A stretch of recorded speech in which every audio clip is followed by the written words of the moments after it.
ఓం నమః శివాయ. ఓం నమో నారాయణాయ. నరదృష్టి నివారణ, సంచిత కర్మ, ప్రారబ్ధ కర్మ, ఆగమిక కర్మ నివారణార్థ స్వర్ణాకర్షణ కాళభైరవాయ నమో నమః. హరి ఓం. ఓం కాళకాలాయ విద్మహే కాళాతీతాయ ధీమహి తన్నో శ్రీ నరదృష్టి నివారణ కాళభైరవాయ నమో నమః. హరి ఓం. మా ఛానల్కి స్వాగతం. చూస్తున్న వీక్షకులకు, ప్రేక్షకులకు, ప్రియ కాళభైరవ భగవద్బంధులకి స్వాగతం పలుకుతూ మమ్మల్ని ఎంతగానో ఆదరిస్తూ ఉండబడినటువంటి ప్రియ సోదర సోదరీమణులకు, సనాతన ధర్మ సంరక్షకులకు, జ్యోతిష్య అభిమానులకు అందరికీ కూడా ముందస్తుగా కాళభైరవ జయంతి శుభాకాంక్షలు. అలాగనే మనకు డిసెంబర్ 1వ తారీఖున కార్తీక మాసం ఆదివార అమావాస్య సందర్భంగా అందరికీ ఆ అమ్మవారు, ఆ కాళభైరుడు, ఆ జగన్మాత నిండు నూరేళ్ల ఆయురారోగ్యాలను ప్రసాదించాలని మనసారా కోరుకుంటూ, ఈ వీడియో మీరు చూస్తున్నారు అన్నట్లయితే మీకు ప్రత్యక్షంగా కానీ పరోక్షంగా కానీ కాళభైరవ స్వామికి ఆశీస్సులు మీ మీద ఉన్నట్లే అని చెప్పి గమనించాలి. ఈ వీడియోను చివరిదాకా చూసి మనసారా కాళభైరవ స్వామికి దండం పెట్టుకున్నట్లయితే మీరు అనుకుంటున్నటువంటి అన్ని పనులలో విజయం మీ సొంతం, అష్టకష్టాలన్నీ తొలగిపోయి అష్టైశ్వర్య ప్రాప్తి కలుగుతుందని చెప్పి కూడా ఆశీర్వచనం. 1/12/2024 నుండి 15/12/2024 వరకు పుట్టినటువంటి వారందరికీ కూడా ముందస్తుగా జన్మదిన శుభాకాంక్షలు. గతంలో వివాహం చేసుకున్న వారికి వివాహ వార్షికోత్సవ శుభాకాంక్షలు. ద్వాదశ రాశుల్లో గ్రహ గమనాలు ఒకసారి వీక్షింపచేద్దాం.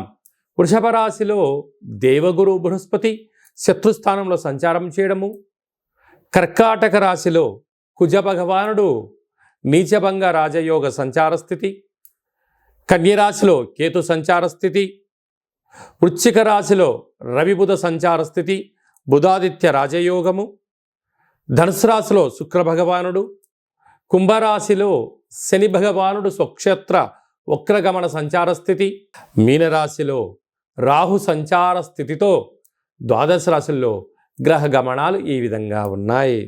మేషరాశి వారు ఈ ఆదివారం అమావాస్య కాళభైరవ జయంతి సందర్భంగా ఎలాంటి విధులను పాటించాలో ఈ వీడియోలో సవివరంగా సంపూర్ణంగా తెలుసుకుందాం.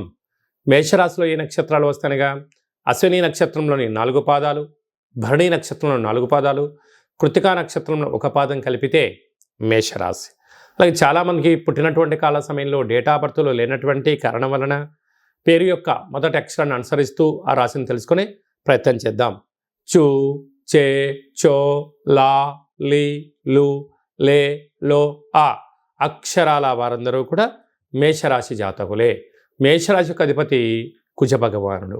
వీరికి 2వ స్థానంలో దేవగురు బృహస్పతి శత్రుస్థానంలో సంచారం చేయడం వలన విద్యలో కానీ, ఉద్యోగంలో కానీ, వ్యాపారంలో కానీ సంవత్సరపు చివరి ఎండింగ్ అవ్వడం వలన ఈ సంవత్సరం నువ్వు ఎంతవరకు కష్టపడ్డావు, నీ కష్టం ఏంటి, నీ లాభం ఏంటి, నీ సక్సెస్ ఏంటి, నీ ఫెయిల్యూర్ ఏంటి అయ్యేటువంటి పరిస్థితిని గణాంకాలు లెక్కలు చూసే పరిస్థితి ఉంటుంది. ఎవరం కూడా ఈరోజు ఏం పని చేసాం, ఈ వారం షెడ్యూల్ ఏంటి, ఈ మాసంలో షెడ్యూల్ ఏంటి, సంవత్సరం వరకు మనం ఎంతవరకు పెట్టుబడులు పెట్టాం, ఏమి ఆకర్షించగలిగాం, ఏమి నష్టపోయాం అనేది ఒక రివ్యూ చూసుకుంటూ ఉంటాం. ఇలాంటి కాల సమయంలో కష్టపడినటువంటి వ్యక్తులకు ప్రమోషన్స్ రావడం, లేకపోతే మార్పులు చేర్పులు చేసుకోండి అనేటువంటిది పై అధికారులు కానీ సహ ఉద్యోగస్తులను సలహా ఇచ్చే పరిస్థితి ఉంటుంది. దాన్ని మీరు మనసారా స్వీకరించండి.